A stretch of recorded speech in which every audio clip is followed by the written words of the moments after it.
잠시 기도드리겠습니다. 사랑과 은혜가 풍성하신 하나님 아버지, 거룩한 주일에 귀한 성도님들과 함께 예배하게 하시니 너무나 고맙고 감사합니다. 이 시간 부족한 제가 주님의 말씀을 의지하여 단위에 섭니다. 저의 생각과 지혜는 모두 내려놓고 오직 살아계신 하나님의 말씀만이 성령의 능력으로 선포되게 하여 주시옵소서. 말씀을 듣는 모든 심령 가운데 주님의 깊은 은혜와 깨달음이 임하는 복된 시간 되게 하여 주옵소서. 우리 주 예수 그리스도의 이름으로 기도드립니다. 아멘. 8월의 마지막 주일 한 주간도 주님의 은혜 안에서 평안하셨습니까? 네. 무더웠던 여름이 지나가고 결실의 계절인 가을의 문턱에 서 있는 이때 우리의 삶과 신앙에도 아름다운 열매가 맺히기를 소망하는 마음으로 이 자리에 섰습니다. 우리는 세상을 살아가면서 우리의 삶이 왜 이토록 다른 모습으로 펼쳐지는지에 대해 종종 생각하게 됩니다. 어떤 이들은 말합니다. 인생은 태어날 때부터 정해진 운명이나 소위 말하는 팔자에 따라 성공과 실패가 갈라진다고 말입니다. 그러나 하나님의 말씀인 성경은 우리에게 전혀 다른 진리를 가르쳐줍니다. 우리의 인생이 흘러가는 방향을 결정하는 것은 주어진 환경이나 운명이 아니라 바로 그 인생을 살아가는 우리의 태도에 달려있다는 것입니다. 조용기 목사께서는 일찍이 이 진리를 바다에 떠있는 돛담배에 비유하셨습니다. 똑같은 바다 위에서 똑같은 바람이 불어와도 한 배는 동쪽으로 가고 다른 배는 서쪽으로 갈 수 있습니다. 이것이 어떻게 가능한 일이겠습니까? 그것은 바람이나 파도 때문이 아닙니다.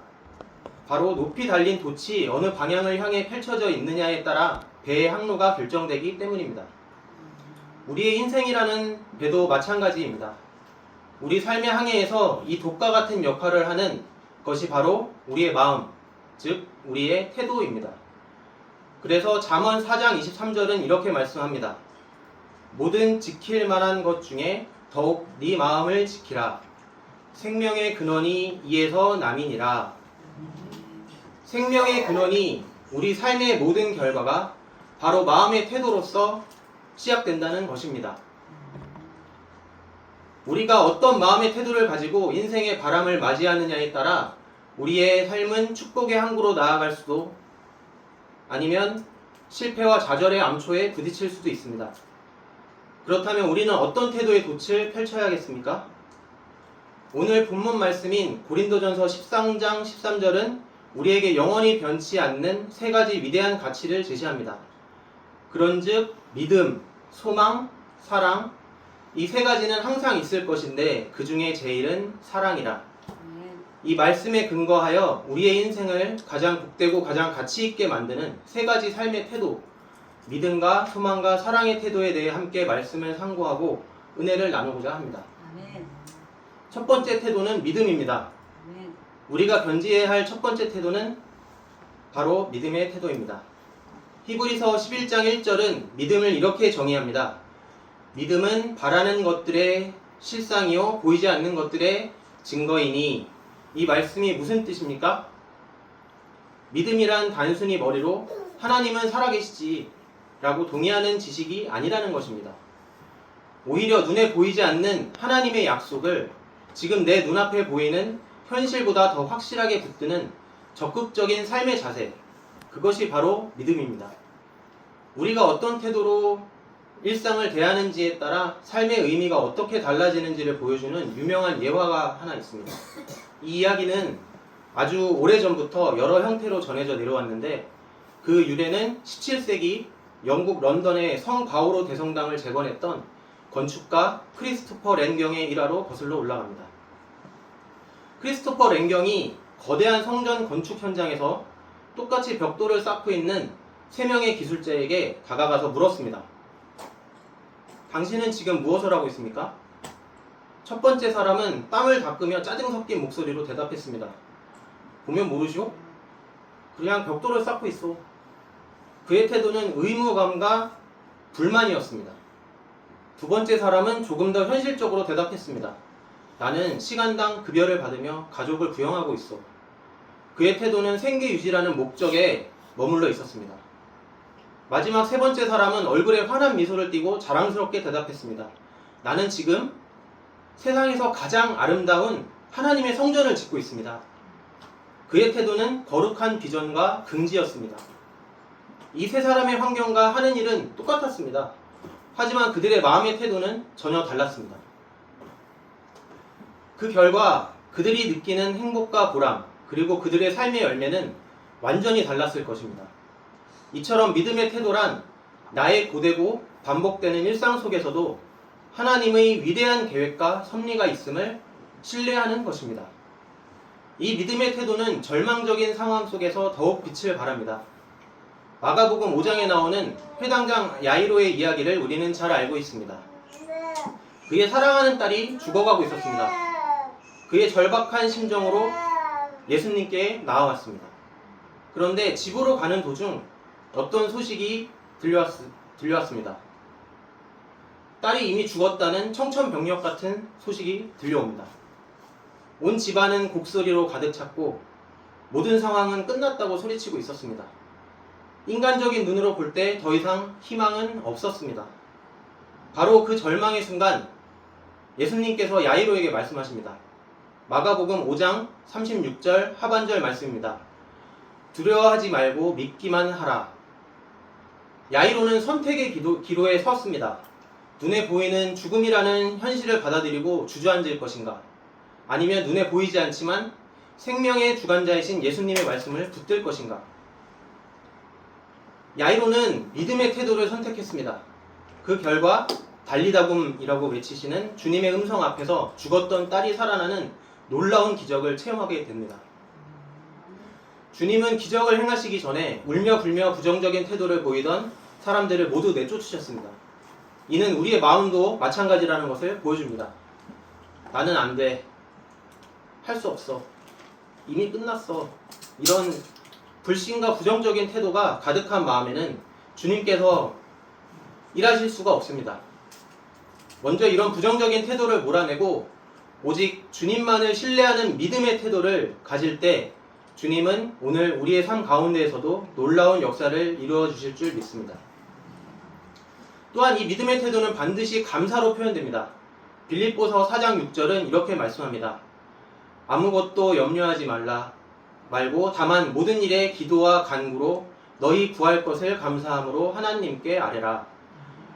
우리가 잘 아는 이 빌립보서는 사도 바울이 어디에서 썼습니까? 바로 차갑고 어두운 로마의 감옥입니다. 모든 것이 절망적이고 염려할 수밖에 없는 그곳에서 바울은 염려하지 말라고 오히려 감사함으로 아뢰라고 권면하고 있습니다. 이것이 바로 환경을 뛰어넘는 믿음의 태도인 것입니다.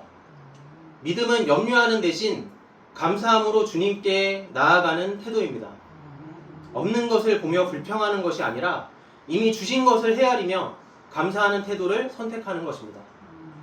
이 감사의 태도에 대해 우리 시대에 살아있는 믿음의 증인인 유튜버 미라클의 바디 형제의 삶이 우리에게 큰 도전을 줍니다. 그는 28살의 건장한 청년이었습니다. 유명 패션 회사의 정직원으로 채용되어 친구들과 축하 파티를 한 그날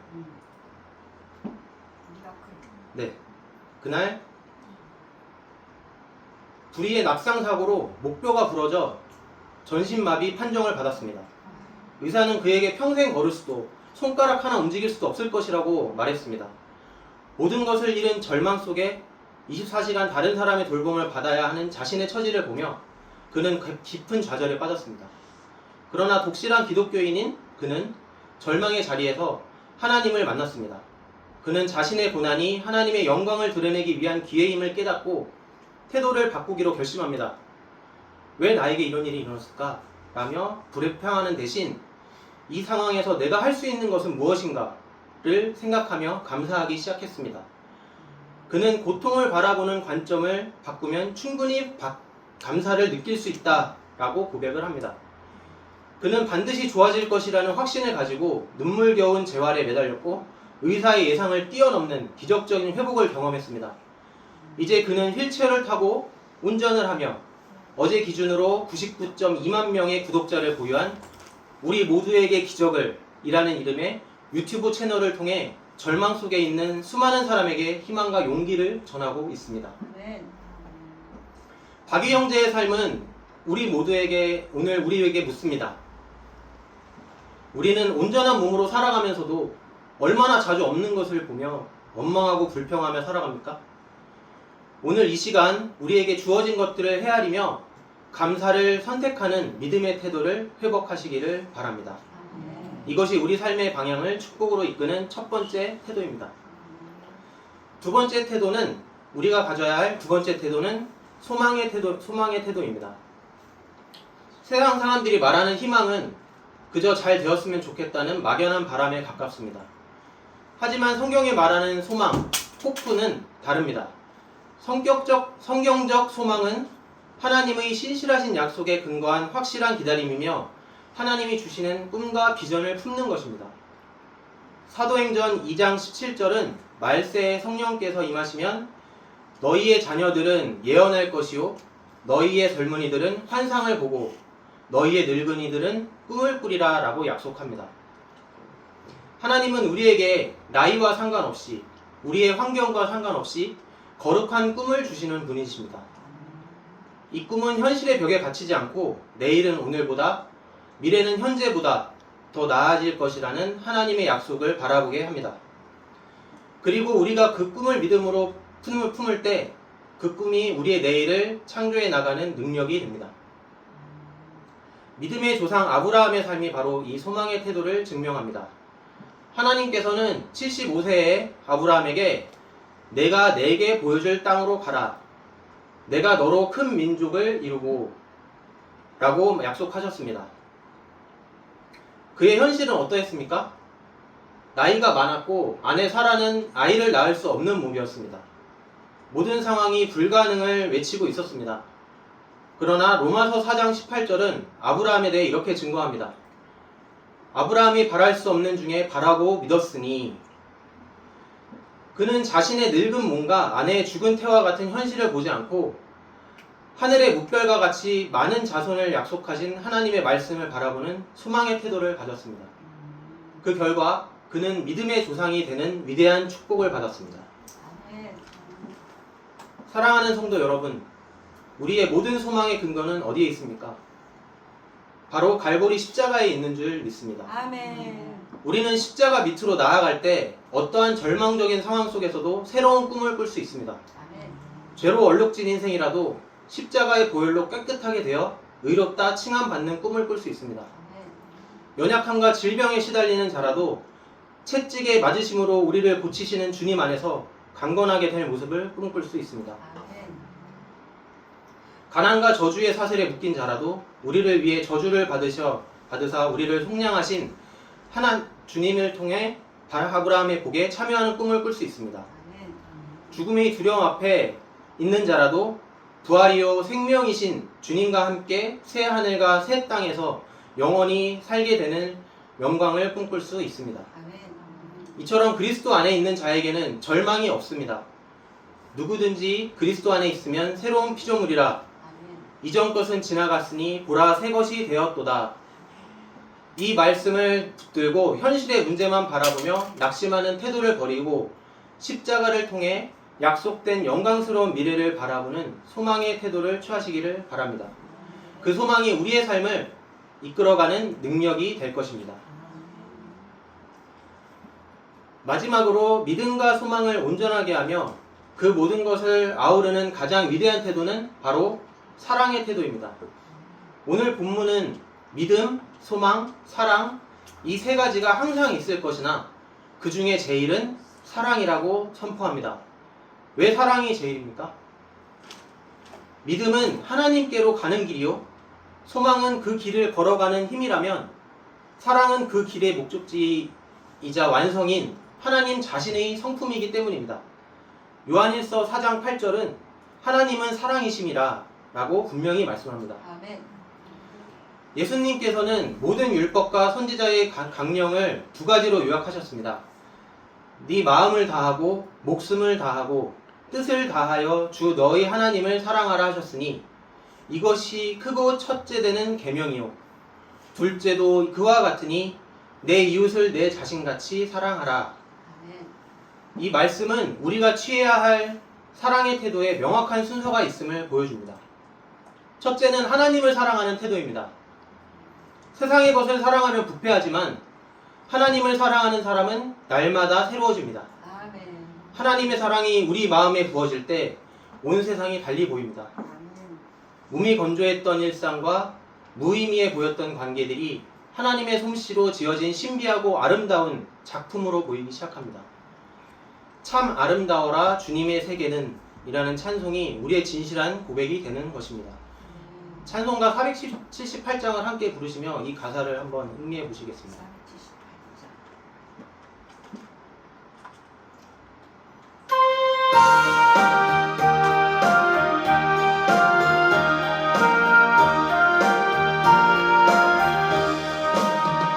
참 아름다워라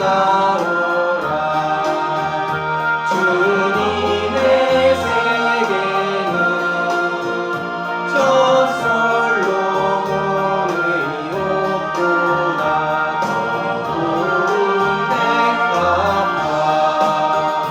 주 찬송하는 듯 저 맑은 새소리 내 아버지의 지으신 솜씨 기쁘다 참 아름다워라 주님의 세계는 저 아침 해와 저녁물 하늘 빛난 별 망망한 바다와 물푸른 몽우리 가주 하나님 영광을 잘 드러내도다 참 아름다워라 주님의 세계는 저 산에 부는 바람과 잔잔한 시내 그 소리 가운데 주 음성 들리니 주 하나님의 그 뜻을 알 듯하도다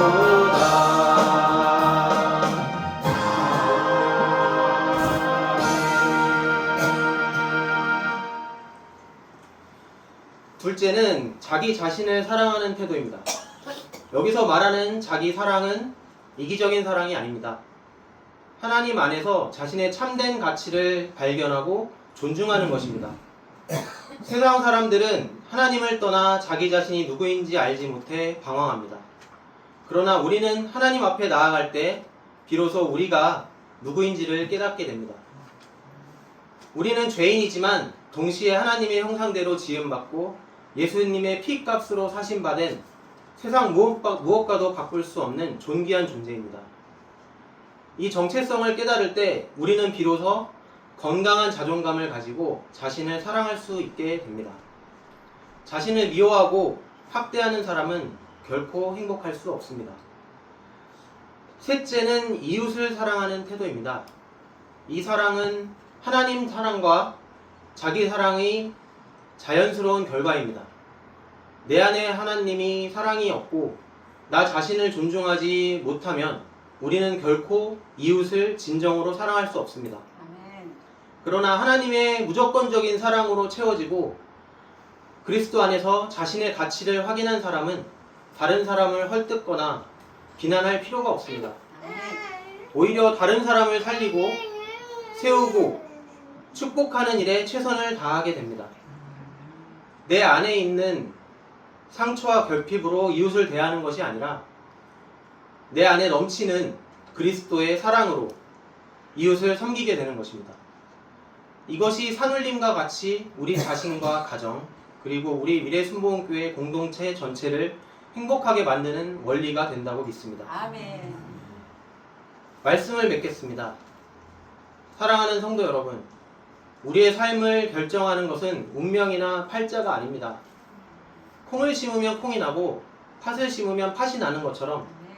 우리가 오늘 어떤 태도의 씨앗을 심느냐에 따라서 우리의 현재와 미래의 열매가 결정되는 것입니다. 오늘 말씀을 통해 우리의 마음밭을 다시 한번 점검하기를 원합니다. 아멘.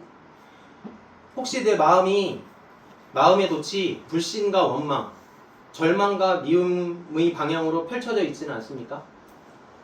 이제 저와 여러분이 함께 결단하기를 원합니다. 아멘.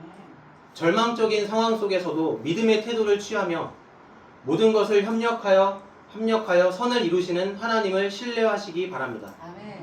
캄캄한 현실 속에서도 소망의 태도를 취하여 십자가를 통해 약속된 영광스러운 미래를 꿈꾸시기를 바랍니다. 아멘.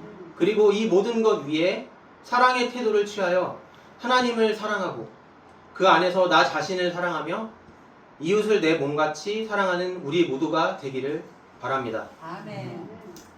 이 믿음, 소망, 사랑의 태도를 굳게 붙잡을 때 우리 인생의 배는 어떤 풍랑을 만나도 흔들리지 않고 아멘. 마침내 하나님께서 예비하신 영원한 축복의 항구에 안전하게 이르게 될 줄 믿습니다. 아멘. 이 은혜가 저와 여러분들의 삶 가운데 충만하시기를 우리 주 예수 그리스도의 이름으로 간절히 소망합니다. 아멘. 함께 기도하겠습니다. 사랑이 많으신 우리 하나님 아버지, 우리의 인생이 운명이나 환경에 좌우되는 것이 아니라 오직 주님 안에서 어떠한 태도를 취하느냐에 따라 달려있음을 깨닫게 하시니 감사합니다. 아멘. 지난날 불신과 절망과 미움의 낡은 옷을 입고 살았던 저희의 모습을 회개합니다. 아멘. 이제 보혜사 성령님의 도우심으로 이 낡은 옷을 벗어버리고 믿음과 소망과 사랑의 새 옷을 입기 원합니다. 우리의 마음의 돛을 십자가에 굳게 매어 어떤 인생의 풍파 속에서도 영원히 잘됨 같이 범사에 잘되며 간건케 되는 축복의 항해를 계속하게 하여 주시옵소서. 우리 주 예수 그리스도의 이름으로 기도하옵니다. 아멘.